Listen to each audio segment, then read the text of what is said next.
Hey, you ready for a shock? The fruit you call a banana has nothing to do with the real deal. Most wild bananas have large seeds and very little pulp. A lot of them aren't even edible. But when you eat a banana, you can barely spot those seeds. It's because most of us these days are chomping down on clones of the Cavendish variety. Yes, there are different species of bananas, as in more than 1,000. That special type was chosen because it's seedless. Plus, it lasts longer. No store wants to waste money on trying to sell food with a short shelf life. Oh yeah, and bananas are technically berries. Same goes for watermelons. It's because their seeds are inside the flesh, which makes strawberries and raspberries not true berries. By definition, they're fruits since the seeds are on the outside. But an orange has its seeds on the inside like a berry too. That's right, it's another case of mistaken identity. Oranges are also a human invention, not a product of nature. They were created as a hybrid from the pomelo and mandarin. And if you see a green orange, it doesn't mean it's sour and unripe. It's just got its sunscreen on. When the weather's too hot for their liking, oranges produce more of the green pigment chlorophyll to protect themselves from sunburn. But if you have a green banana you want to turn yellow faster, just throw it into a plastic bag with an apple or tomato. These two give off ethylene gas, which helps other fruits ripen. Fun fact: unripe fruit tastes so yucky for a reason. It's because the seeds aren't done growing yet. In the wild, any fruit's goal is to be gobbled up by animals because they help spread the seeds. When the seeds are finally ready, the fruit ripens, gets a new yummy taste, and the animals start munching. Limes, lemons, and oranges are obviously relatives. Bananas have their family too, lilies and orchids. If you ever look at banana leaves and compare them with those flowers, you'll see they're cousins. By the way, peaches and nectarines are basically the same fruit. It all comes down to one little gene that decides whether the peel will be smooth or fuzzy. Apples are also roses, just like pears, cherries, and almonds. Next time you show up on a date, bring a bag of apples and share this fact. Ooh, how romantic! Oddly enough, if you make a salad from red, orange, and yellow bell peppers, you'll get a dish made of 3 entirely different vegetables. They're all unique plants with their own unique seeds.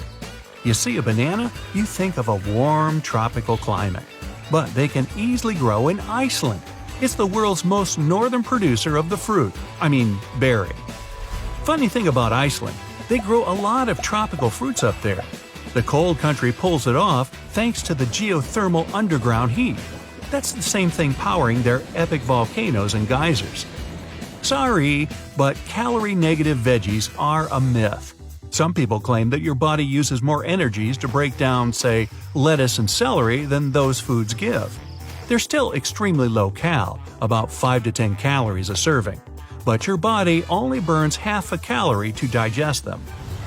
Kiwi fruits in the wild look like big, hairy grapes, but many people instead thought it resembles that tiny little kiwi bird. So they named this fruit after it and not vice versa. Technically renamed, kiwi was originally called Chinese gooseberry. Up for some sushi?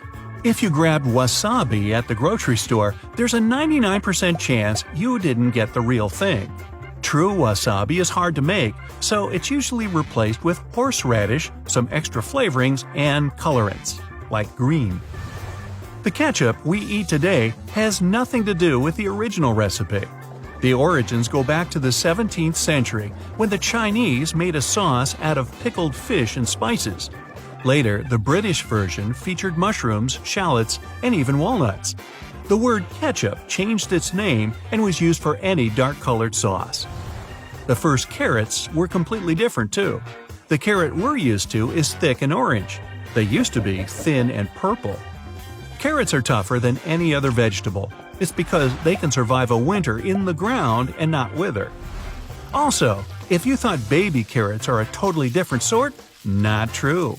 They are often just unattractive, regular-sized carrots trimmed down to bite size. They'd be too hard to sell the way they are, but they look appetizing cut up. Watermelons and tomatoes are mostly water, and you can tell while eating them. But potatoes are too, about 80%. So, if you wanted to, you could squeeze a potato and have a glass of its juice. Yeah, I think I'd rather fry them. Carrots are over 80% water, and apples are about 25% air. That's why they float and you can bob for them. So, when you spend $10 on apples, $2.50 of that is going toward nothing. And here you are always worried about paying for air in chip bags. Apples taste better when they're sliced because they're exposed to oxygen. It activates a special enzyme that makes the fruit ripen and turn brown. The same happens when you hit an apple. The oxygen gets inside through tiny cracks, and it'll be sweeter. Get this. A scientist in Germany figured out how to turn peanut butter into diamonds. Peanut butter has a lot of carbon in it. To turn it into a diamond, all you do is put it under extreme high pressure. Yeah, good luck with that. If you ever order a Welsh rabbit in the UK, don't expect a meat dish. It's actually some crispy bread with a cheesy sauce poured on it. Yeah, that makes sense. By the way, Worcestershire sauce was invented by accident. 2 English chemists tried to make an Indian fish sauce. The batch turned out too strong to be edible, so they put it in the basement. They forgot about it for a couple of years, and it fermented in that time.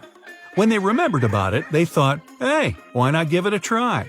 And it tastes much better. And yes, your favorite steak sauce is still made with fish today. Those instant noodles you buy when the budget's tight were originally a luxury product. The main idea was to create something with a long shelf life. After several unsuccessful attempts, the inventor finally got it. The noodles had to be steamed, dried, deep-fried, and then seasoned. This complicated production made them cost much more than the fresh noodles everyone was used to. Now, let's travel back in time to the 1700s.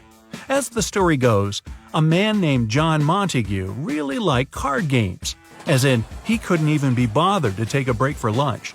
So he just asked for some meat tucked between 2 slices of bread. That way, he could eat while playing and keep the cards clean and grease-free. Montague was the 4th Earl of Sandwich, the town in England, and he's credited for inventing the hush puppy. Nah, you're right, the sandwich. Another famous food legend, they say potato chips also came about by chance.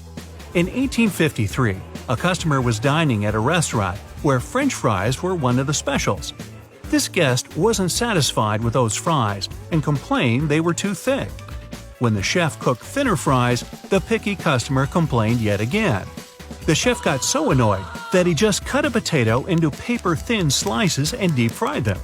Much to his surprise, the finicky eater loved the final dish.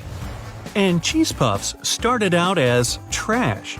Back in the 1930s, Edward Wilson noticed some oozing corn in one of the machines at a factory that made food for animals. Wilson was puzzled by the ribbons, so he took them home and tried to season them. He also noticed the puffy corn hardened when exposed to air. The experiment was a success, and it developed into a world-famous snack. There are different stories behind how chocolate chip cookies were invented. One claims that a lady ran out of baker's chocolate and decided to replace it with some basic broken-up semi-sweet chocolate. She thought they'd just melt evenly into the batter. But those chips stayed right where they were, and what a yummy mistake! Hey, I've never met a cookie I didn't like.